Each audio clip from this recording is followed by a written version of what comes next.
Our first guest is here to share a sweet treat that you can make this holiday weekend. Here to share her recipe for chocolate caramel brownies, we welcome back K2's own Angelica Thornton. Yay! Hello! Happy 4th of July! Happy 4th of July, my Greek sister from another mister. Tell me about this. Tell me about this. So I don't want this caramel to melt. Okay, so I got this recipe years ago from my mother-in-law. Oh, nice. And it's special because she only gives these recipes when you marry one of her children.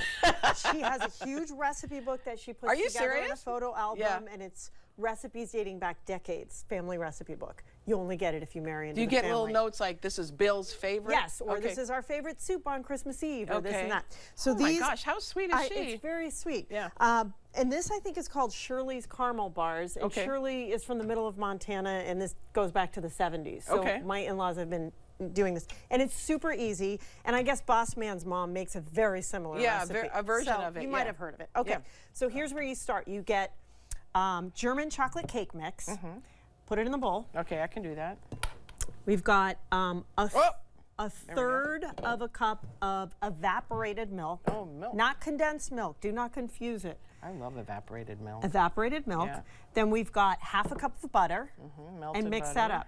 Okay, I can do that. So we're going to do layers here. So you mix it up and it kind of gets really sticky, and then you have to do a bottom layer on the pan.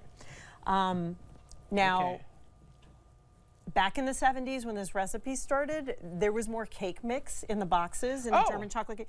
So we kind of run out when we try to make it now. So I always have an extra box of the cake mix, and I put a little extra in. Oh, so those are one of your... Exactly. Okay. And then so maybe throw a little more butter in, a little more evaporated milk, just depending on. Okay, I see what you're saying. It's not going to make a huge difference, but and of course we'll put the recipe on the website. By the way, I noticed that you gave a batch to Lincoln when he was in town. I used to bring these to work all the time when I had energy. I don't do it anymore because I just can't. And but Lincoln got some. Lincoln did get some, and I've made them multiple times for Lincoln because he's obsessed. They're really good. Okay, so now we're gonna take about half of this batter. Half of it. It's super sticky, and you press it down into the bottom of a pan. Okay. Now, Boss Man has parchment paper here, which is brilliant because I've been struggling for 20 years just peeling it off the bottom of a pan, right? So press it out really thin all along the bottom. Okay, I think that's enough, right? Yeah. Okay, wait a So second. I'll hold the parchment paper. I should have maybe put butter on my gloves or something. Yeah, this is, there you go. Okay. Yeah, it doesn't look pretty, but we promise. It comes out really well. I don't think I'm doing this right. So I'll let you work on that. Okay. Over here, I have melted a bag of Kraft caramels. Now they come in these little squares, and you have to unwrap them. But they do sell them in some stores for baking, and you can just pour the whole bag in. So I just do a whole bag of the caramels and another third of a cup of evaporated milk, and just put it in a saucepan over really low heat, but be super careful because this burns easily. Okay. So we're getting this ready, and this takes about 15 minutes. I have to say, I'm not doing this well, and I'm not sure. No, you're fine. You're fine. We'll just give people the general idea. Okay, so once you get this bottom layer done, you put this in the oven. Okay. And you bake it for 8 minutes. All right, let's throw it in the oven as if we had done it. Yeah. Okay, so we're da-da-da. Okay, it's done. 8 minutes later. We have one. We have one in there. You guys are so prepared. Nope, that's the microwave. Okay, there we go. Oh, a hot heating pad. Here we go. Here's a hot pad. Okay. Sorry, I've got chocolate all over me, so I can't really. There we go. All right. So. Okay. There we go. So it's a little hard, right? Okay. But I see that it's thin. So this is just baking the first layer. So now pour all these chocolate chips over the top. Yes.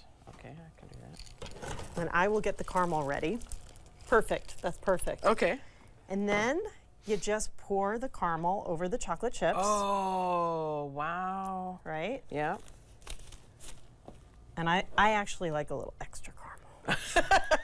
It's so good. I mean, like my husband prefers like light on the caramel, but not me. Okay. Okay. We're not going to make this perfect. Now you take the second half of the batter. This is really hard. We'll do this together. Okay.